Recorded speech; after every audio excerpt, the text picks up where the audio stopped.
আসসালামু আলাইকুম সুপ্রিয় শিক্ষার্থীরা সবাইকে আজকের ক্লাসে স্বাগতম জানাচ্ছি। আশা করি সবাই ভালো আছে। আজকের তথ্য ও যোগাযোগ প্রযুক্তি বিষয়ের দ্বিতীয় অধ্যায় কমিউনিকেশন সিস্টেমস ও নেটওয়ার্কিং নিয়ে আজকে আমরা আলোচনা করব। আজকের লেকচার উপস্থাপনায় আছি আমি Mohammad Shipon Mia, associate professor, department of management, Comilla Victoria government college.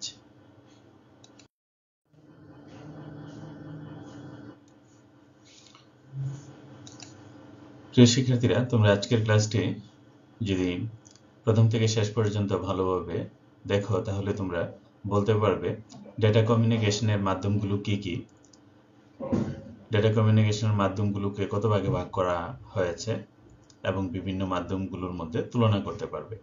আমরা অপটিক্যাল ফাইবার যে নেটওয়ার্ক ব্যবহার করা হচ্ছে সেটা নিয়ে আজকে আমরা ডিটেইলস আলোচনা করব।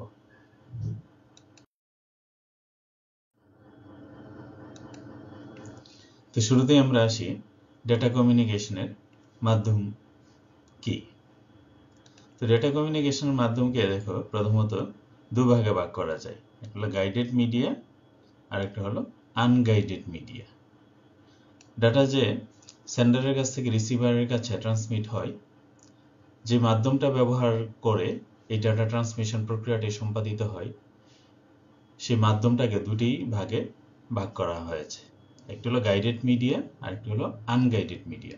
তো গাইডেড মিডিয়াকে বলা হয় ওয়্যার্ড মাধ্যম বা তার মাধ্যম, তার ব্যবহার করে এখানে সেন্ডার এবং রিসিভারের মাধ্যমে সংযোগ স্থাপন করা হয়। আর আনগাইডেড মিডিয়া পদ্ধতিতে সেন্ডার এবং রিসিভারের মধ্যে তার দ্বারা কোনো সংযোগ থাকে না, সেখানে ব্যবহার করা হয় ওয়েব, মাইক্রোওয়েভ, রেডিও। এই জন্য এটাকে বলা হয় আনগাইডেড মিডিয়া বা ওয়্যারলেস মিডিয়া। তো গাইডেড মিডিয়াকে আবার কয়েকটা ভাগে ভাগ করা যায়, যেমন এখানে দেখো টুইস্টেড পেয়ার কেবল, অর্থাৎ তার মাধ্যমে যে তারগুলো ব্যবহার করা হয় সে তারগুলোর প্রক্রিয়া অনুযায়ী, সে তারগুলোর প্রকারভেদ অনুযায়ী গাইডেড মিডিয়াকে আবার তিনটি ভাগে ভাগ করা হয়েছে, যেমন টুইস্টেড পেয়ার কেবল, তারপরে কোএক্সিয়াল কেবল, তারপরে optical fibre cable. Coaxial cable, optical fibre cable, এই সবগুলোই হলো কেবল এবং এগুলো বিভিন্ন ধরনের কেবল ব্যবহার করা হয়। এই কেবলগুলো তিনটি ভাগে বিভক্ত: টুইস্টেড পেয়ার কেবল, কোএক্সিয়াল কেবল এবং অপটিক্যাল ফাইবার কেবল। আর আনগাইডেড মিডিয়া অর্থাৎ তার ছাড়া যে যোগাযোগ মাধ্যমটা স্থাপিত হয় সেটাতে ব্যবহার করা হয়, দেখো রেডিও ওয়েভ, মাইক্রোওয়েভ এবং ইনফ্রারেড। কি কি ব্যবহার করা হয়? রেডিও ওয়েভ, মাইক্রোওয়েভ এবং ইনফ্রারেড।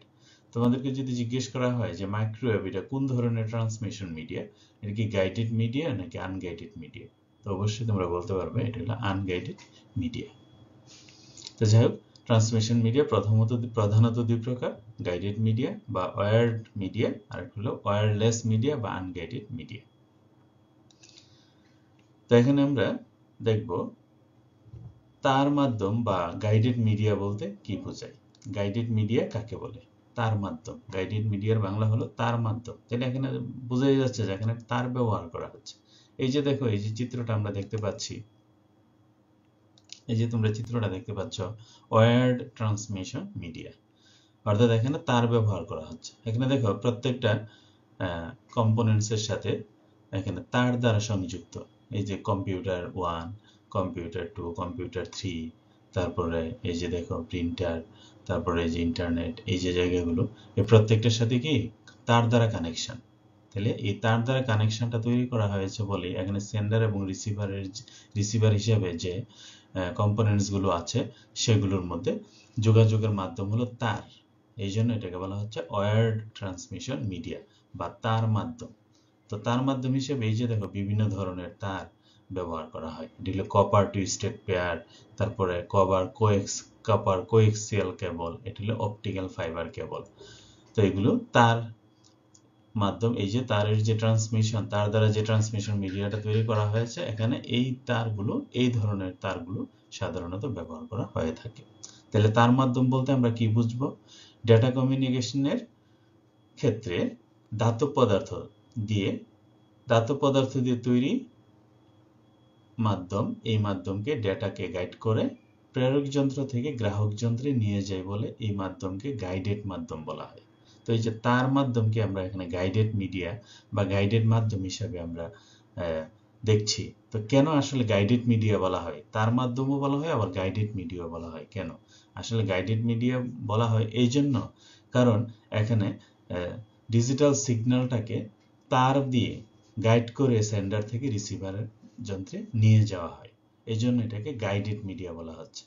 যেমন আমরা যদি দেখি এই যে চিঠিপত্র, হ্যাঁ, তো চিঠিপত্র ক্ষেত্রে যেমন একজন পোস্টম্যান সে কি করে চিঠিটা সে নিজে নিয়ে আসে, হ্যাঁ, তো এগুলো গাইড করে নিয়ে আসে, নিজে নিয়ে আসে। তো এখানেও যে তারগুলো ব্যবহার করা হয়, এই তারগুলো ধাতব পদার্থ দিয়ে তৈরি হয়, আর এই ধাতব পদার্থ দিয়ে তৈরি তারগুলো ডেটাকে গাইড করে প্রেরক যন্ত্র থেকে গ্রাহক যন্ত্রে নিয়ে আসে, এই জন্য এটাকে বলা হয় গাইডেড মাধ্যম। তার মাধ্যম মিডিয়াকে 3 ভাগে ভাগ করা যায়: টুইস্টেড পেয়ার কেবল, coaxial cable, optical fibre cable. তো এই 3 ধরনের তার ব্যবহার করা হয় বলে এই তার মাধ্যমকে 3টা ক্যাটাগরিতে বিভক্ত করা যায়। তাহলে আমরা এখন দেখব এই মাধ্যমগুলো বলতে কি বোঝায়। নেটওয়ার্কিং কনসেপ্টে কিন্তু এই মাধ্যমগুলো জানা অত্যন্ত গুরুত্বপূর্ণ।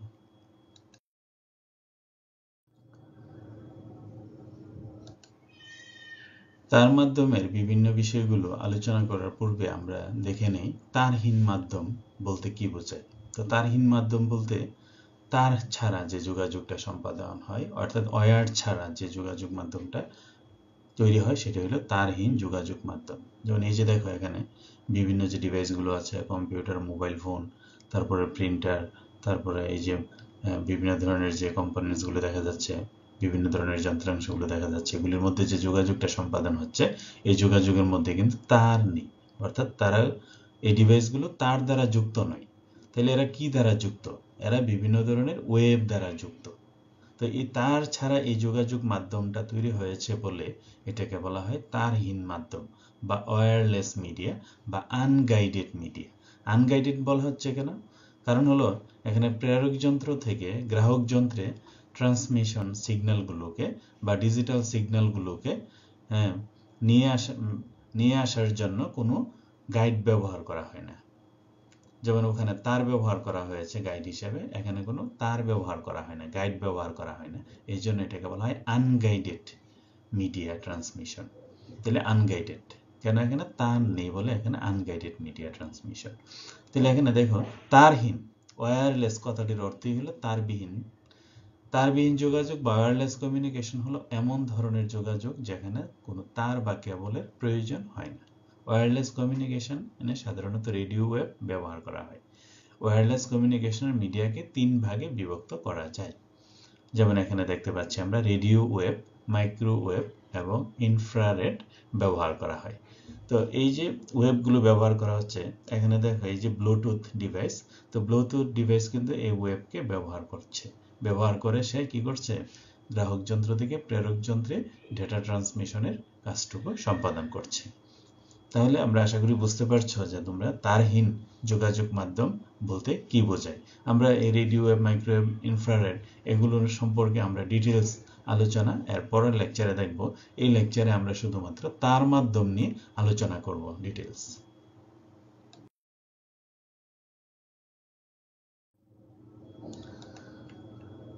তো এখন আমরা দেখি তার মাধ্যমে যে বিভিন্ন ধরনের তারগুলো ব্যবহার করা হয়, তার মধ্যে অন্যতম হলো টুইস্টেড পেয়ার কেবল। কি pair cable? Twisted pair cable. Twist, এখানে দেখো শব্দটা টুইস্টেড, তো টুইস্টেড পেয়ার কেবল। তো টুইস্টেড মানে কি? দেখো টুইস্টেড মানে হলো পেঁচানো। এই যে দেখো এই যে তারগুলো, এই যে কেবলগুলো, দুইটা তার একটার সাথে আরেকটা কি পেঁচিয়ে আছে, এই পেঁচানোটাকে ইংরেজিতে বলা হয় টুইস্ট বা টুইস্টিং। এই টুইস্টিং করা হয়েছে বলে এই কেবলটাকে বলা হয় টুইস্টেড। আর পেয়ার কেন? কারণ দুইটা তার একসাথে টুইস্ট করা হয়। এখানে দেখো প্রত্যেকটা জোড়ায় জোড়ায় টুইস্ট করা আছে বা পেঁচানো আছে, তো এই জোড়ায় জোড়ায় পেঁচানো বলেই এটাকে বলা হয় টুইস্টেড পেয়ার কেবল। তো টুইস্টেড পেয়ার কেবল, তো আমরা একটু ডেফিনেশন দেখি। দেখো দুটি পরিবাহী তামার তার, এই যে এখানে তারটা হলো তামার তার, দুটি পরিবাহী তামার তারকে পরস্পর সুষমভাবে পেঁচিয়ে টুইস্টেড পেয়ার তৈরি করা হয়। এই তারগুলো তামার তার, এগুলো সুষমভাবে পেঁচিয়ে পেয়ার তৈরি করা হয়, অর্থাৎ জোড়া তৈরি করা হয়। অর্থাৎ এক জোড়া পরিবাহী তারকে পরস্পরের সাথে পেঁচিয়ে এই কেবল তৈরি করা হয়। পেঁচানো পরিবাহী তার দুটিকে পৃথক রাখার জন্য অন্য অপরিবাহী পদার্থ ব্যবহার করা হয়। এই যে দেখো কেবলগুলোর উপরে যে ইনসুলেটর আছে, এই ইনসুলেটরগুলো অপরিবাহী, এগুলো দুইটা তারের মধ্যে যেন একটা আরেকটার সাথে যেন কানেক্ট না হয়ে যায়, তাদের মধ্যে যেন সিগন্যালের যেন সমস্যা সৃষ্টি না হয়, সেই জন্য এগুলোকে পৃথক রাখার জন্য ইনসুলেটর ব্যবহার করা হয়, অর্থাৎ অপরিবাহী পদার্থ ব্যবহার করা হয়। এই ধরনের কেবলে সাধারণত 4 জোড়া তার ব্যবহার করা হয়। কয় জোড়া? 4 জোড়া তার। তাহলে টুইস্টেড পেয়ার কেবলে কয় জোড়া তার থাকে? 4 জোড়া। এই যে এক জোড়া, এই যে দেখো 1 জোড়া, 2 জোড়া, 3 জোড়া, 4 জোড়া। তাহলে এই যে 4 জোড়া তার এখানে ব্যবহার করা হয়েছে। তাহলে 4 জোড়া। তাহলে তোমাদেরকে যদি প্রশ্ন জিজ্ঞেস করা হয় যে টুইস্টেড পেয়ার কেবলে কয় জোড়া তার থাকে, তাহলে তোমরা নিশ্চয়ই বলতে পারবে যে টুইস্টেড পেয়ার কেবলে 4 জোড়া তার থাকে। এবং প্রত্যেকটা জোড়ার তারের মধ্যে দেখো কালার ব্যবধান আছে। তো যাই হোক, তো তারের গঠনটা আমরা দেখি। তাহলে প্রথমে তারের যে ভিতরের যে অংশটা, যে ধাতব অংশটা থাকে, এটা হলো কন্ডাক্টর, পরিবাহী। এটা দিয়ে সিগন্যালগুলো পরিবাহিত হয়। আর এটার উপরে এটা আবরণটা ঢাকা থাকে হলো ইনসুলেটর দিয়ে, ইনসুলেটর। তাহলে এই যে প্রত্যেকটা তারই আলাদা আলাদা ইনসুলেটর থাকে, ইনসুলেটরগুলো কি অপরিবাহী হয়ে থাকে। আর সবগুলো তারকে, 4 জোড়া তারকে একত্রে ডেকে রাখার জন্য কেবল জ্যাকেট ব্যবহার করা হয়ে থাকে। তাহলে কি কি থাকে তারের মধ্যে? কন্ডাক্টর, ইনসুলেটর এবং কেবল জ্যাকেট। আর তার থাকে কয় জোড়া? 4 জোড়া। 1 জোড়া, 2 জোড়া, 3 জোড়া, 4 জোড়া, 4 জোড়া। এবং প্রত্যেকটা তারের কালার কিন্তু ভিন্ন ভিন্ন রঙের হয়। এবং কানেকশনের সময় এই তারগুলোর কানেকশন, অর্থাৎ রঙের ধারাবাহিকতাটা মেনটেন করা কিন্তু অত্যন্ত গুরুত্বপূর্ণ। নতুবা কিন্তু নেটওয়ার্ক কানেকশন পাবে না। আমরা যে ইন্টারনেট কানেকশন ব্যবহার করি, সেখানে এই জোড়াগুলোর যদি ভালোভাবে মেনটেন করা না হয়, তাহলে কিন্তু নেটওয়ার্ক কানেকশন পাবে না। তো যাই হোক, তাহলে আশা করি বুঝতে পারছো যে টুইস্টেড পেয়ার কেবল কাকে বলে। এখানেও দেখো টুইস্টেড পেয়ার কেবল। তো টুইস্টেড পেয়ার কেবল আবার 2 ধরনের হয়ে থাকে। টুইস্টেড কেবল কয় ধরনের? 2 ধরনের। কি কি? একটা হলো আনশিল্ডেড আর একটা হলো শিল্ডেড। শিল্ড মানে কি? আবরণ। শিল্ড মানে হলো আবরণ। তো আনশিল্ডেড মানে এখানে আবরণহীন। যেমন দেখো এই যে তার, এই যে কেবলগুলো দেখা যাচ্ছে, এই কেবলগুলো কিন্তু কোনো আবরণ নেই। এই যে 4 জোড়া তারের মধ্যে 4 জোড়া কিন্তু একসাথেই পরিবাহিত হচ্ছে, একসাথেই কিন্তু এগুলো লেগে আছে, এদের মধ্যে কোনো আবরণ নেই। এই জন্য এটা হলো আনশিল্ডেড, অর্থাৎ আবরণহীন টুইস্টেড পেয়ার কেবল। আর উপরের দেখো এই যে এখানে এটি যে দেখা যাচ্ছে, এখানে দেখো প্রত্যেক জোড়া আবার আবরণ দ্বারা আলাদা আলাদা করা আছে। তাহলে এটা হলো শিল্ডেড টুইস্টেড পেয়ার কেবল। শিল্ডেড সংক্ষেপে বলা হয় STP। আর আনশিল্ডেড টুইস্টেড পেয়ার, এটা বলা হয় UTP। তাহলে টুইস্টেড পেয়ার কেবল এবং টুইস্টেড পেয়ার কেবল 2 প্রকার। একটা হলো আনশিল্ডেড, এটা হলো আনশিল্ডেড, আর এটা হলো শিল্ডেড, অর্থাৎ আবরণ যুক্ত, আর এটা হলো আবরণ মুক্ত, মানে আনশিল্ডেড টুইস্টেড পেয়ার কেবল। তাহলে আবরণ থাকা এবং না থাকার উপর ভিত্তি করে টুইস্টেড পেয়ার কেবলকে 2 ভাগে ভাগ করা যায়। একটা হলো টুইস্টেড পেয়ার কেবল, আর একটা হলো আনটুইস্টেড পেয়ার কেবল। একটা হলো শিল্ডেড পেয়ার কেবল, আর একটা হলো আনশিল্ডেড টুইস্টেড পেয়ার কেবল।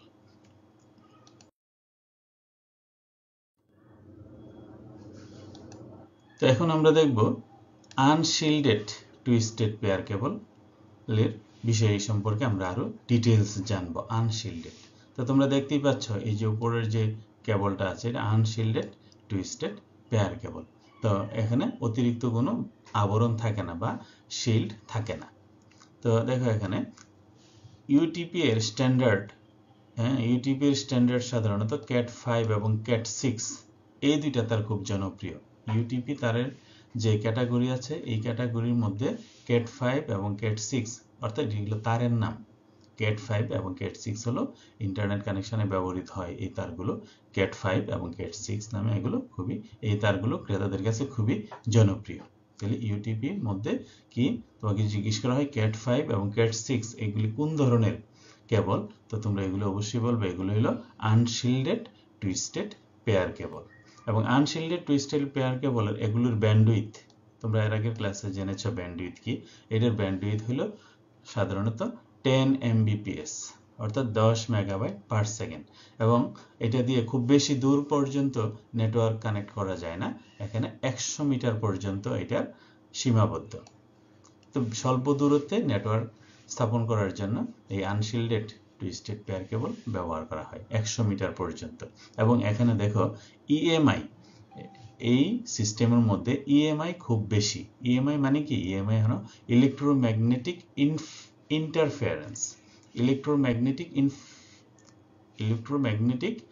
ইন্টারফারেন্স অনেক সময় এটার এলাবোরেশন আসে, অর্থাৎ পূর্ণ ব্যক্তিতে পূর্ণ আকারে প্রকাশ করো।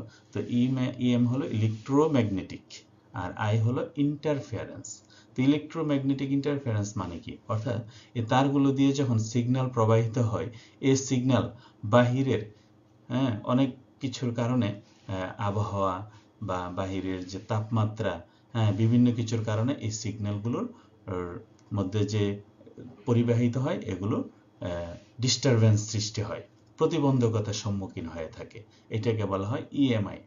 অর্থাৎ বিদ্যুৎ সিগন্যাল, ইলেকট্রিক সিগন্যাল বা এই যে আমরা যে ডেটা পাঠাই সিগন্যালের মাধ্যমে, এই সিগন্যালগুলি পরিবহনের সময় এগুলো বিভিন্নভাবে এগুলো ডিস্টারবেন্সের সম্মুখীন হয়, অর্থাৎ প্রতিবন্ধকতার সম্মুখীন হয়।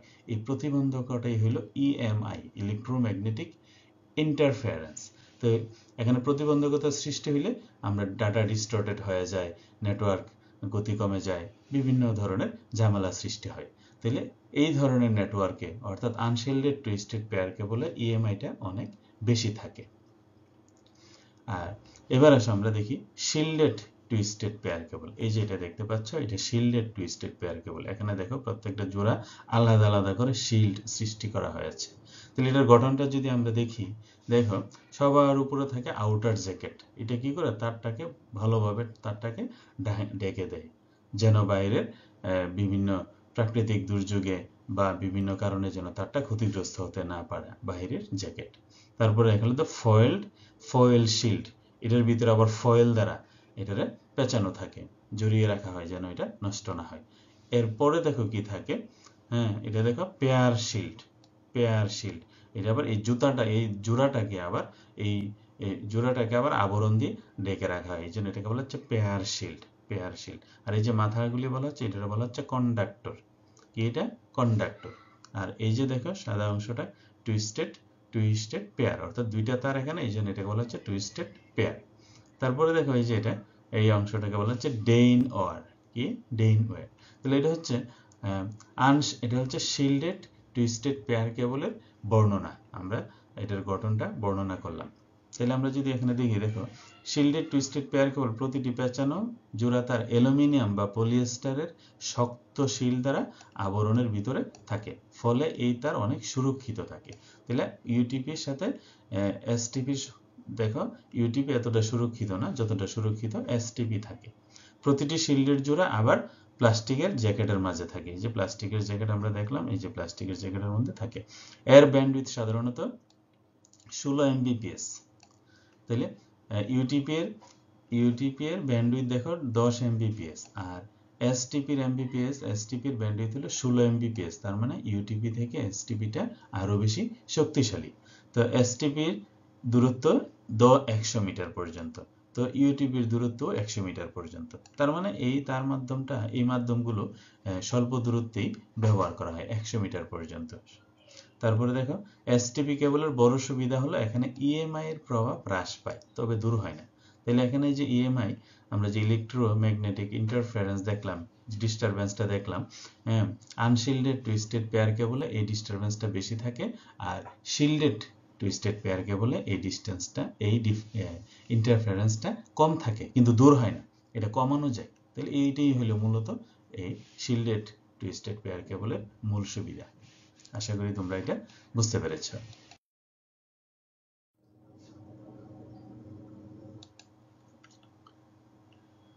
তো এখন আমরা দেখব ইউটিপি এবং এসটিপির মধ্যে পার্থক্য। আমরা ইতিপূর্বে পার্থক্যগুলো কিছুটা বর্ণনা করেছি, তো এটা আমরা আলাদা করে দেখাচ্ছি এই জন্য কারণ এটা অনেক সময় পরীক্ষায় আসে যে ইউটিপি এবং এসটিপির মধ্যে পার্থক্য দেখাও। তাহলে এই যে তারগুলো দেখলেই তো আমরা বুঝতে পারবো যে কোনটা শিল্ডেড টুইস্টেড পেয়ার আর কোনটা আনশিল্ডেড টুইস্টেড পেয়ার। তো পার্থক্যগুলো কি কি? তো পার্থক্যগুলো হলো যে আনশিল্ডেড টুইস্টেড পেয়ার কেবলের বাইরে কোনো অতিরিক্ত আবরণ থাকে না, অতিরিক্ত শিল্ড থাকে না, যেটা এসটিপি বা শিল্ডেড টুইস্টেড পেয়ার কেবলে যেটা থাকে। তারপরে ইউটিপি তেমন সুরক্ষিত না, যেমন এই যে ইউটিপিটা দেখা যাচ্ছে আনটিপির এটা এতটা সুরক্ষিত না, এটা অনেক বেশি, শিল্ডেড টুইস্টেড পেয়ার কেবলটা অনেক বেশি সুরক্ষিত থাকে। তারপরে ব্যান্ডউইথ, ইউটিপির ব্যান্ডউইথ 10 মেগাবাইট পার সেকেন্ড পর্যন্ত, আর এসটিপির দেখো 16 মেগাবাইট পার সেকেন্ড পর্যন্ত বিস্তৃত, পার সেকেন্ড পর্যন্ত।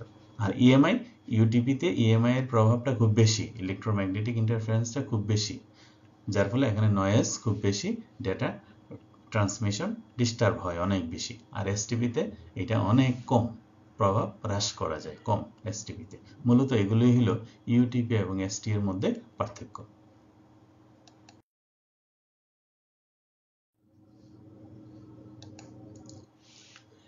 এখন আমরা দেখব কোএক্সিয়াল কেবল। এতক্ষণ দেখেছি আমরা টুইস্টেড পেয়ার কেবল, এখন আমরা দেখব কোএক্সিয়াল কেবল কাকে বলে। তোমরা এই যে কেবলটা দেখতে পাচ্ছ এটা হলো কোএক্সিয়াল কেবল। তো কোএক্সিয়াল কেবল এই যে দেখো এটা দিয়েও ডেটা ট্রান্সমিশন হয়, এই কেবলটা দিয়েও ডেটা ট্রান্সমিশন হয়। তাহলে এই কেবলটা কাকে বলে দেখো। তো কাকে বলে এই জিনিসটাতে যাওয়ার আগে আমরা কেবলটার একটু গঠনটা দেখি। এই যে কেবলটা দেখতে পাচ্ছ, এই যে সবার মাঝখানে দেখো যে অংশটা, এটা হলো সেন্টার কোর বা এটা তামার তারের কেন্দ্রীয় অংশ। এটা কি তামার তারের কেন্দ্রীয় অংশ, মূলত এটা দিয়ে ডেটা ট্রান্সমিশনটা হয়ে থাকে। এই যে ডেটা তামার তারের যে সেন্টার পার্ট বা কোর অংশ, কোর মানে হলো মূল অংশ, তো এই কোর অংশটা দিয়েই ডেটা ট্রান্সমিশন হয়ে থাকে। আর কোর অংশটাকে ঢেকে রাখে হলো একটা বিদ্যুৎ অপরিবাহী অংশ, এটা হলো ডাইইলেকট্রিক ইনসুলেটর। ইনসুলেটর মানে অপরিবাহী অংশ। তো এটা কি করে, এটার সাথে এটা যেন ডেটা যেন ডিস্টার্ব না হয় সেই জন্য কি করে এই অংশটা দিয়ে এটাকে আবরণ দেওয়া হয়। এর উপরে দেখো আরেকটা অংশ থাকে, সেটা হলো মেটালিক শিল্ড। এটা মেটালের তৈরি, এই যে আবরণটা থাকে এই আবরণটা হলো মেটালিক শিল্ড বা তামার তারের জেলি। মেটালিক শিল্ড জালি, তামার তার দিয়ে এই জালিটা তৈরি করা হয়। সবার উপরে থাকে প্লাস্টিক জ্যাকেট। তাহলে এখানে কয়টা অংশ আছে দেখো, মানে এই কোর অংশটাকে প্রোটেক্ট করার জন্য আরো তিনটা অতিরিক্ত অংশ আছে। হ্যাঁ, কি কি অংশগুলি তোমরা অবশ্যই মনে থাকবে, প্লাস্টিক জ্যাকেট, তার পরে থাকে মেটালিক শিল্ড বা তামার তারের জালি, এর নিচে থাকে ডাইইলেকট্রিক ইনসুলেটর মানে বিদ্যুৎ অপরিবাহী অংশ, আর সবার কেন্দ্রে থাকে হলো সেন্টার কোর বা তামার তারের কেন্দ্রীয় অংশ। তাহলে এটা আশা করি বুঝতে পেরেছো যে কোএক্সিয়াল কেবল। তোমরা কেবলটা দেখলেই বুঝতে পারবে যে এটা কোন ধরনের কেবল, এটা কোএক্সিয়াল কেবল। এই ফরমেশনটা দেখলেই বুঝবে যে এটা হলো কোএক্সিয়াল কেবল। তো কোএক্সিয়াল কেবল দেখো এখানে দুটি সুপরিবাহী কন্ডাক্টর বা অপরিবাহী পদার্থের সাহায্যে তৈরি হয়। তাহলে এখানে দুটি সুপরিবাহী ও অপরিবাহী পরবৈদ্যুতিক পদার্থের সাহায্যে তৈরি হয়। কোএক্সিয়াল সাধারণত কোএক্স নামে পরিচিত। তো অনেকে এই এত বড় নাম ব্যবহার না করে, অনেকে আবার এটাকে শুধু কোএক্স নাম বললেই, কোএক্স মানে বললেই এটা বোঝা যায় যে এটা কোন ধরনের কেবল, এটা হলো কোএক্সিয়াল কেবল। তাই কোএক্স বললেও আমরা বুঝবো যে এটা আসলে কোএক্সিয়াল কেবল। তো কোএক্স কেবলের কেন্দ্র দিয়ে অতিক্রম করে একটি সলিড কপার তার। এই যে সলিড কপার তারটা আমরা দেখতে পাচ্ছি, সলিড কপার তার। কেন্দ্রের পরিবাহী তার আচ্ছাদিত করার জন্য বাইরের পরিবাহী থেকে পৃথক রাখার জন্য একটি অপরিবাহী পদার্থ থাকে। এই যে হলো অপরিবাহী পদার্থের অংশটা। তারপরে বাইরের বিদ্যুৎ, বাইরের অংশটাতে কি থাকে, বাইরের পরিবাহককে প্লাস্টিক জ্যাকেট দ্বারা ঢেকে রাখা হয়। এই যে প্লাস্টিক জ্যাকেট দ্বারা ঢেকে রাখা আছে। এই ধরনের কেবলের ডেটা স্থানান্তরের গতি বেশি হয়, অর্থাৎ এই কেবল দিয়ে ডাটা অনেক দ্রুত ডাটা ট্রান্সমিট করা যায়। তবে ট্রান্সমিশন রেটটা নির্ভর করে তারটা কত বড়, দৈর্ঘ্যটার উপর ডিপেন্ড করে তার ট্রান্সমিশন রেট কেমন হবে। তো কোএক্সিয়াল কেবল ব্যবহার করে 1 কিলোমিটার পর্যন্ত দূরত্বে ডিজিটাল ডাটা প্রেরণ করা হয়। তাহলে এই কোএক্সিয়াল তার ব্যবহার করে 1 কিলোমিটার পর্যন্ত ডেটা দূরে পাঠানো যায়, যেটা আমরা এর আগে দেখেছি যে টুইস্টেড পেয়ার কেবল দ্বারা 100 মিটার পর্যন্ত ডেটা পাঠানো যায়। আর কোএক্সিয়াল ব্যবহার করলে 1 কিলোমিটার পর্যন্ত ডেটা পাঠানো যায়, অর্থাৎ 1 কিলোমিটার দূর পর্যন্ত সেন্ডার এবং রিসিভারের মধ্যে ডেটা আদান প্রদান করতে পারে। তো কোয়ে কেবল প্রধানত লোকাল এরিয়া নেটওয়ার্কের জন্য ব্যবহৃত হয়। আমরা যে ল্যান তৈরি করে কোম্পানিগুলো একটি প্রতিষ্ঠানের বিভিন্ন অংশকে কানেক্ট করে ল্যান তৈরি করার জন্য এই কোএক্সিয়াল কেবল বেশি ব্যবহৃত হয়। তাহলে আশা করি কোএক্সিয়াল কেবল কি তোমরা এটা বুঝতে পেরেছো।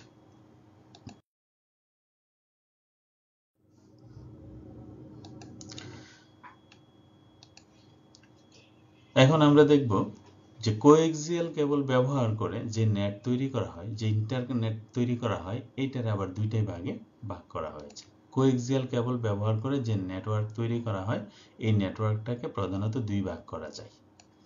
একটা হলো থিন নেট আর একটা হলো থিক নেট। তাইলে কি কোএক্সিয়াল কেবল দিয়ে কয় ধরনের নেটওয়ার্ক তৈরি করা হয়? দুই ধরনের। কি? একটা হলো থিক নেট আর একটা হলো থিন নেট। তাহলে আসলে থিক নেট আর থিন নেট, থিন মানে কি পাতলা আর থিক মানে পুরু। তো এখানে দেখা যাচ্ছে চিত্রটা যদি আমরা দেখি তাহলে কিন্তু আমরা বিষয়টা মনে রাখাটা সহজ। এই যে দেখো এটা কি, এটা খুব পাতলা। এই যে কেবলটা, এই কেবলটা খুব পাতলা কেবল, পাতলা ব্যবহার পাতলা। তো এখানে এটার ব্যাস হলো 0.25 ইঞ্চি, অর্থাৎ 1 ইঞ্চির 4 ভাগের 1 ভাগ এই কেবলটা। আর এই কেবলটা দেখো এটার চেয়ে অনেক বেশি পুরু। তো এই পুরুত্বটা বেশি বলে এটাকে বলা হচ্ছে থিক নেট। পুরুত্বটা বেশি বলে এটা থিক। এটা হলো 0.25 ইঞ্চি আর এটা হলো 0.5 ইঞ্চি, অর্থাৎ আধা ইঞ্চি।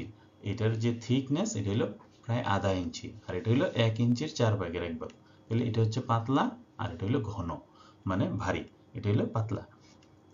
তো এই তারটা ব্যবহার করে যে নেটওয়ার্ক তৈরি করা হয় এটাকে বলা হয় থিন নেট, আর এই তারটা ব্যবহার করে যে নেটওয়ার্কটা তৈরি করা হয় সেটাকে বলা হয় থিক নেট। তাইলে থিক নেট আর থিন নেট এই দুইটার মধ্যে আসলে আমাদের কেন জানার দরকার? এই দুইটার আসলে মানে গঠনটা বা এই দুইটার বৈশিষ্ট্যগুলো আসলে আমাদের কেন জানা দরকার? এটা জানা দরকার কারণ আমাদের ব্যান্ডউইথ এবং ডাটা কিভাবে ট্রান্সমিট হয় এই বিষয়গুলো বোঝার জন্যই আমাদের এইগুলো জানা দরকার।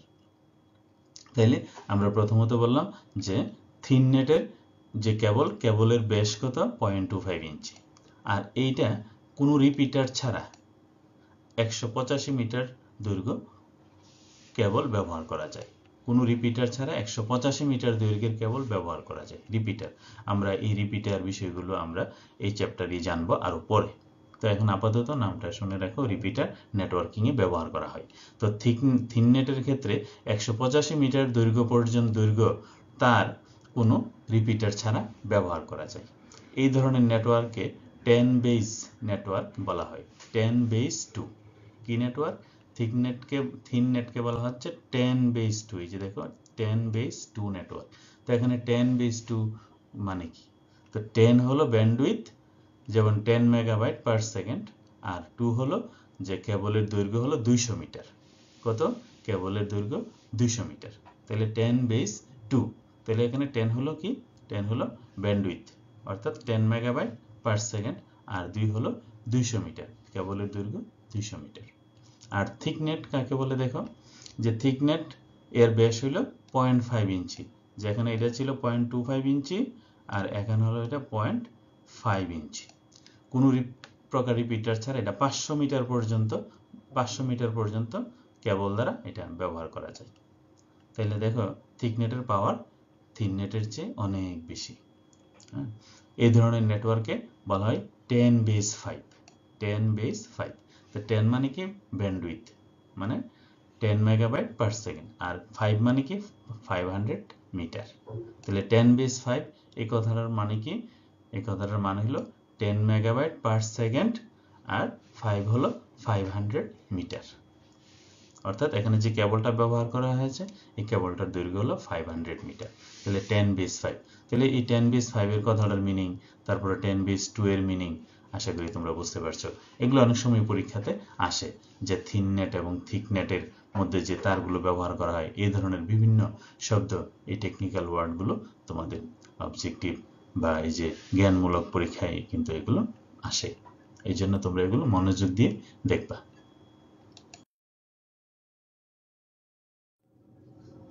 সুপ্রিয় শিক্ষার্থীরা, আমরা এখন দেখব ফাইবার অপটিক কেবল।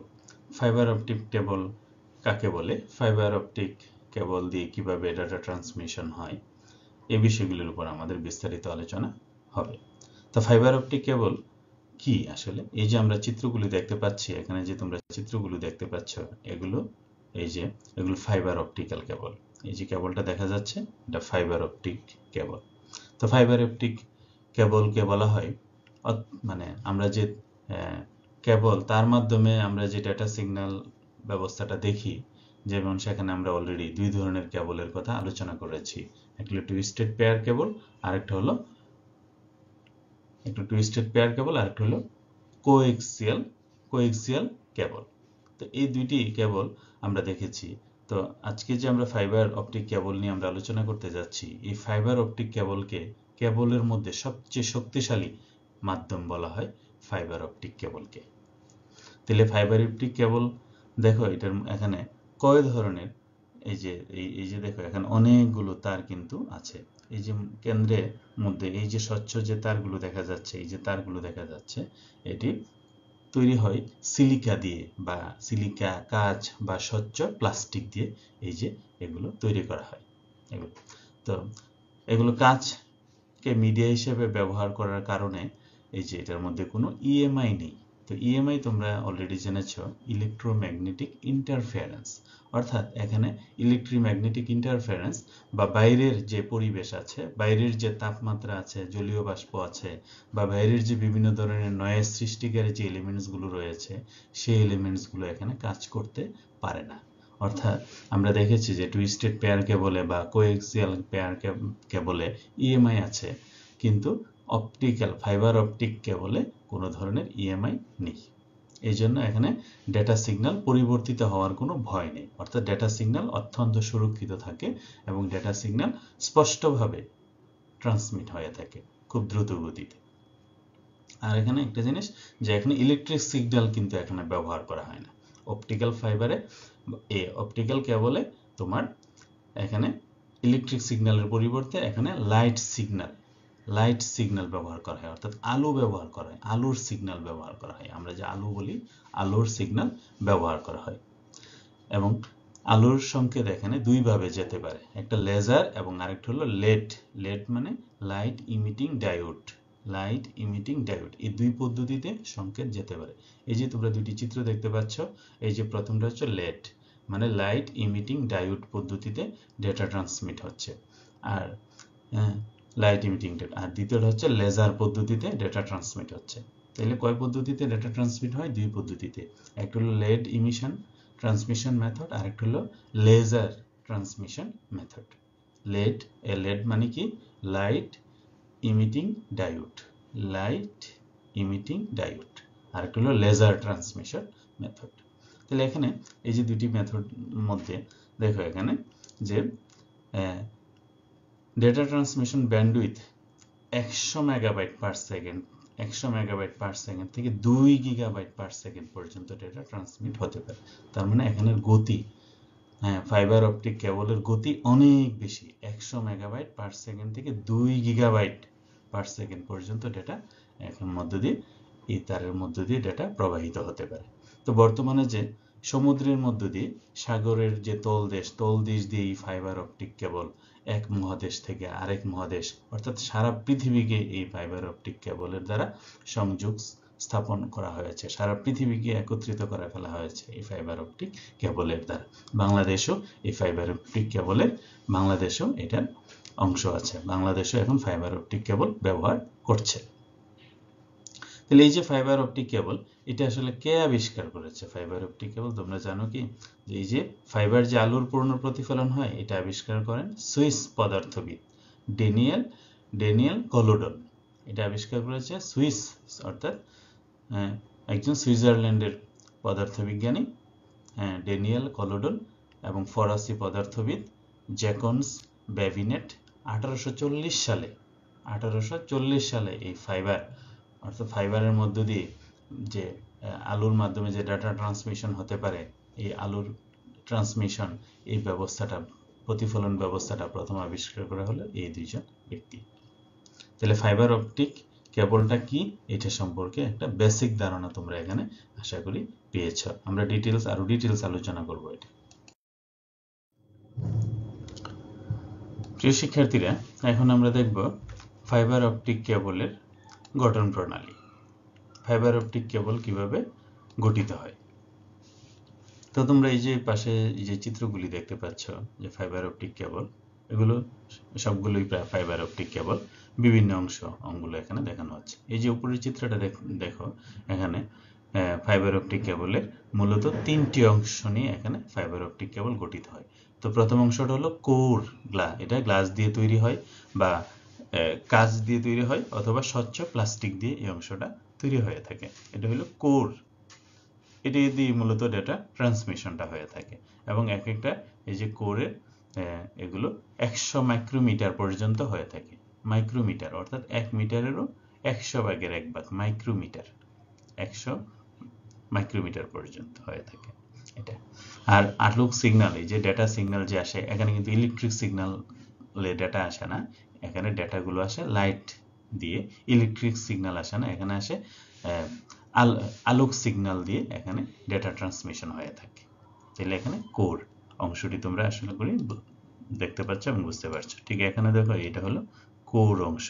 আমরা যদি এই চিত্রটাতে যদি দেখি যে 3টা পার্ট আছে এখানে, এই যে এই কালো যে অংশটা, এটা হলো কোর অংশ। এটা দিয়ে মূলত ডেটা ট্রান্সমিশন হয়ে থাকে। আর তারপরে এই যে সাদা অংশটা আছে তারের ভিতরে, এটা কিন্তু তারের বাইরের অংশটা আমরা বাইরে থেকে দেখছি যে এই সাদা অংশটাকে বলা হয় ক্লেডিং। তাই ক্লেডিং হচ্ছে কোরের ঠিক বাইরের অংশ। এই কোরের বাইরের অংশটাই হলো ক্লেডিং। এই যে এখানে এটা হলো ক্লেডিং। তাহলে ক্লেডিং কি দিয়ে তৈরি হয়? এই ক্লেডিংও কাঁচ অথবা প্লাস্টিক দ্বারা তৈরি হয়। ক্লেডিংও কি দ্বারা তৈরি হয়? কাঁচ অথবা প্লাস্টিক দ্বারা তৈরি হয়ে থাকে ক্লেডিং। এবং এটার কাজ কি? এটার কাজ হলো এই যে কোর দিয়ে যে লাইট সিগন্যাল আসে, এটা প্রতিফলিত হয়ে এই ক্লেডিং এর মধ্যে আসে। আর ক্লেডিং কি করে? এই লাইট সিগন্যালটাকে যেটা প্রতিফলিত হয়ে বাইরে আসে, এটার আবার ফেরত পাঠায় এই কোরের অংশ, যার ফলে এখানে কোনো ইএমআই হয় না। ইএমআই মানে হলো ইলেকট্রোম্যাগনেটিক ইন্টারফারেন্স। অর্থাৎ এখানে ইলেকট্রোম্যাগনেটিক ইন্টারফারেন্সটা এই ফাইবার অপটিক কেবলে এটা হয় না। কেন হয় না? এই অংশটার কারণেই। এই যে ক্লেডিং অংশটা এই কোরের অংশটাকে প্রটেক্ট করে। এটা দিয়ে কোনো সিগন্যাল যদি বাইরে আসে তাহলে সে আবার এটাকে পুনরায় তার কাছে ফেরত পাঠায়, এই ক্লেডিং। এরপরের অংশটা হলো জ্যাকেট। এই যে বাইরের কালো অংশটা দেখতে পাচ্ছ, এই কালো অংশটা হলো জ্যাকেট। এই জ্যাকেটটা কি দিয়ে তৈরি হয়? জ্যাকেটটা প্লাস্টিক দ্বারাও তৈরি করতে, সাধারণত প্লাস্টিক দ্বারাই তৈরি হয়ে থাকে। ধাতব পদার্থ দিয়ে তৈরি হয়, কিন্তু সাধারণত প্লাস্টিক দ্বারাই তৈরি হয়ে থাকে এটা। এবং এটা কি করে? এই যে ফাইবার কেবলকে সে জলীয় বাষ্প, আর্দ্রতা, ঘর্ষণ, মচকানো এবং অন্যান্য প্রাকৃতিক দুর্যোগ থেকে এই তারটাকে সুরক্ষিত রাখে এই জ্যাকেট। তাইলে আমরা কি দেখলাম? এখানে ফাইবার অপটিক কেবলের মূলত 3টে অংশ থাকে। কি কি? কোর, যেটা তৈরি হয় কি দ্বারা? কাঁচ, প্লাস্টিক অথবা সিলিকন দ্বারা তৈরি হয়ে থাকে। আর তারপরে থাকে ক্লেডিংটা তৈরি করা হয়ে থাকে গ্লাস দ্বারা। তারপরে থাকে জ্যাকেটটা তৈরি হয় কি? প্লাস্টিক দ্বারা অথবা কোনো ধাতব পদার্থ দ্বারা তৈরি হয়ে থাকে। তাহলে প্লাস্টিক জ্যাকেটের কাজ কি? এই জ্যাকেটের কাজ হলো এই ফাইবার অপটিকটাকে সুরক্ষিত রাখা। আর ক্লেডিং এর কাজ কি? ক্লেডিং কোর থেকে যে আলো প্রতিফলিত হয়ে আসে, এটার আবার পুনরায় কোরের মধ্যে পাঠায়, যার ফলে এখানে ইএমআই হয় না। অর্থাৎ ইলেকট্রোম্যাগনেটিক যে ইন্টারফারেন্স আছে, এই ইন্টারফারেন্সটা এখানে হয় না। তাইলে আমরা এখানে বুঝতে পারছি যে আসলে ফাইবার অপটিক কেবলের গঠনটা কেমন হয়ে থাকে। তোমরা যদি কোনো ফাইবার অপটিক কেবল দেখে থাকো, তোমরা এটা খেয়াল করবে যে এই ধরনের বৈশিষ্ট্য সেখানে আছে কিনা।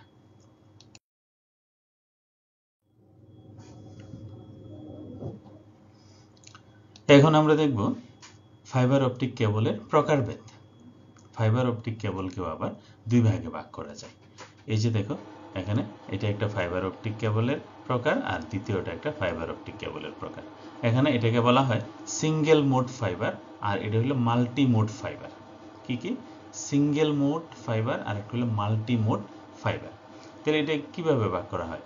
যে কোরের ব্যাস অনুযায়ী, এই যে কোর যেটা দিয়ে সিগন্যাল যেটা দিয়ে আলো লাইট সিগন্যালটা পরিবাহিত হয়, ট্রান্সমিট হয়, এইটার যে ব্যাস, অর্থাৎ এটা কতটুকু প্রশস্ত, এটার উপর ভিত্তি করে তোমার ফাইবার অপটিক কেবলকে দুই ভাগে ভাগ করা হয়ে থাকে, একটা হলো সিঙ্গেল মোড ফাইবার আর একটা হলো মাল্টি মোড ফাইবার। তো সিঙ্গেল মোড ফাইবার দেখো এইটা দিয়ে শুধুমাত্র একটি সিগন্যাল পরিবাহিত হচ্ছে, আর মাল্টি মোড ফাইবার এটা দেখো একাধিক সিগন্যাল এটা দিয়ে পরিবাহিত হচ্ছে। তাহলে কোরের সাইজ, এখানে কোরের সাইজটা কত, কোর তোমরা দেখেছো যে এর আগের স্লাইডটাতে আমরা ঘটনা দেখেছি যে এখানে কোরের মানে সাইজটা হলো 125/8 micron, 125/8 micron. Single mode fiber optic কেবলে একসাথে কেবল একটি আলোক সিগন্যাল পরিবাহিত হয়, কয়টা, একটি আলোক সংকেত প্রেরিত হয়। তাহলে single mode fiber optic cable ব্যবহার করা হয় কিসের জন্য, দীর্ঘ দূরত্ব অতিক্রম করার জন্য। কিসের জন্য, অনেক দূরের পথ পাড়ি দেওয়ার জন্য এই সিঙ্গেল ফাইবার ব্যবহার করা হয়। আর মাল্টিমোড ফাইবার দেখো এটা একটু কোরের সাইজটা অনেক বেশি, 125/62.5 ভাগ, এটা ছিল 125 মাত্র 8 ভাগ, আর এটা হলো 125/62.5 ভাগ। তাহলে এটা কি অনেক, এটার চেয়ে অনেক বড়। এই যে এটার সাইজই দেখো অনেক বড় সাইজ, আর এটা অনেক ছোট সাইজ, অনেক চিকন সাইজ এটা। তাহলে এটি সবচেয়ে বেশি ব্যবহৃত হয় নেটওয়ার্ক অ্যাপ্লিকেশনের উপযোগী। যে মাল্টিমোড ফাইবার এটাকে বলা হয়, এটাই সবচেয়ে বেশি ব্যবহার করা হয়।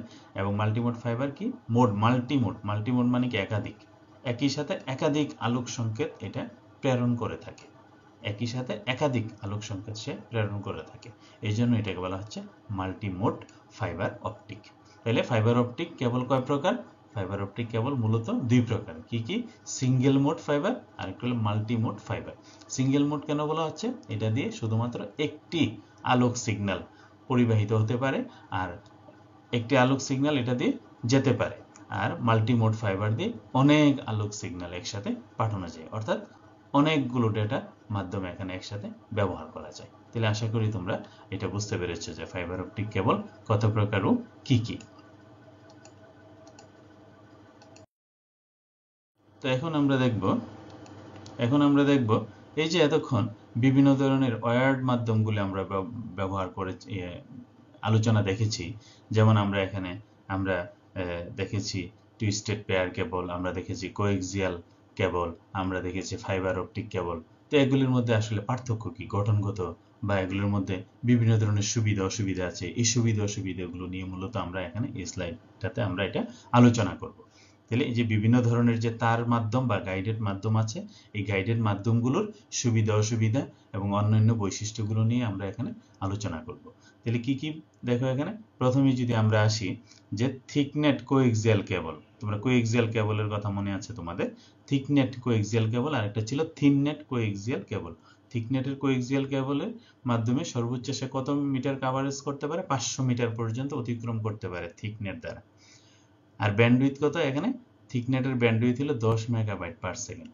এটার সুবিধা কি, অন্যান্য কপার কেবলের চেয়ে এটা বেশি ইএমআই প্রতিরোধ ক্ষমতা এই থিকনেটের আছে, থিননেটের চেয়ে থিকনেটের ইএমআই এর প্রতিরোধ ক্ষমতা বেশি। আর অসুবিধা কি, অসুবিধা হলো এটা ব্যয়বহুল এবং এটা সহজে ইনস্টল করা যায় না এই থিকনেট।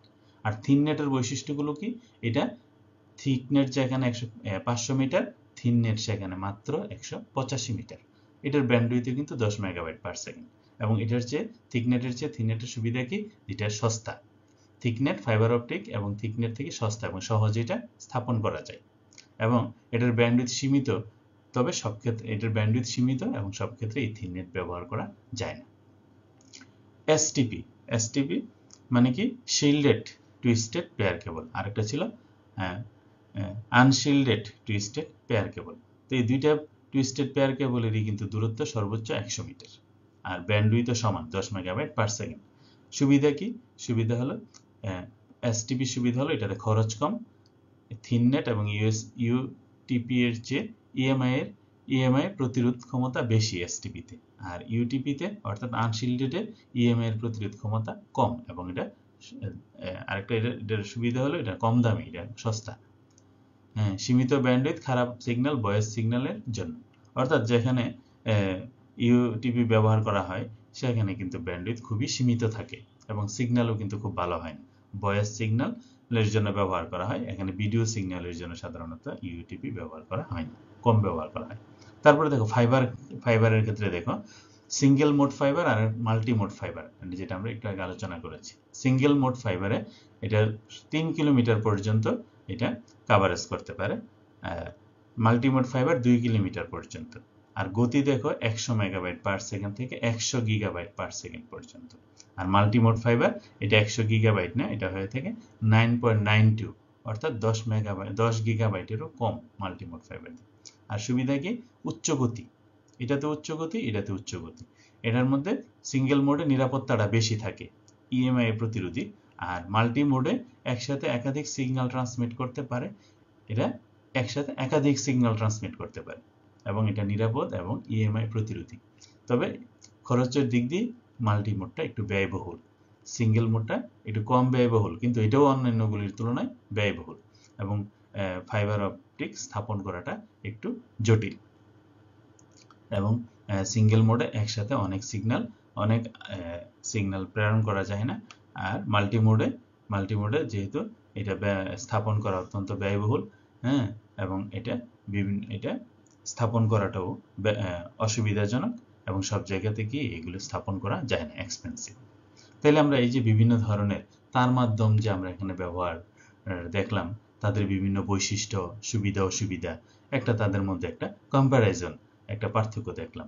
তো তোমাদেরকে যদি প্রশ্ন করা হয় যে বিভিন্ন প্রকার তার মাধ্যমের তুলনা করো, তোমাদের যদি এরকম প্রশ্ন আসে যে বিভিন্ন প্রকার তার মাধ্যমের তুলনা করো, নেটওয়ার্ক স্থাপনে যে তার মাধ্যম ব্যবহার করা হয়, এই বিভিন্ন ধরনের তার মাধ্যমের তুলনা করো, তাহলে তোমরা এরকম ভাবে এক্সপ্লেন করার চেষ্টা করবে।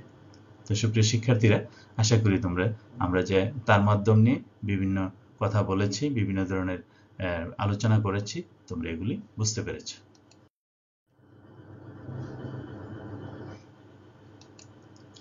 তো সুপ্রিয় শিক্ষার্থীরা, তার মাধ্যম নিয়ে আজকে আমরা ডিটেলস আলোচনা করেছি।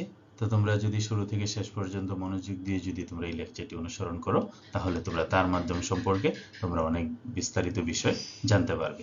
তো ধন্যবাদ সবাইকে, ধৈর্য ধরে তোমরা এই লেকচারটি শোনার জন্য সবাইকে অসংখ্য ধন্যবাদ। সবাই ভালো থাকবে, নিরাপদ থাকবে। আল্লাহ হাফেজ।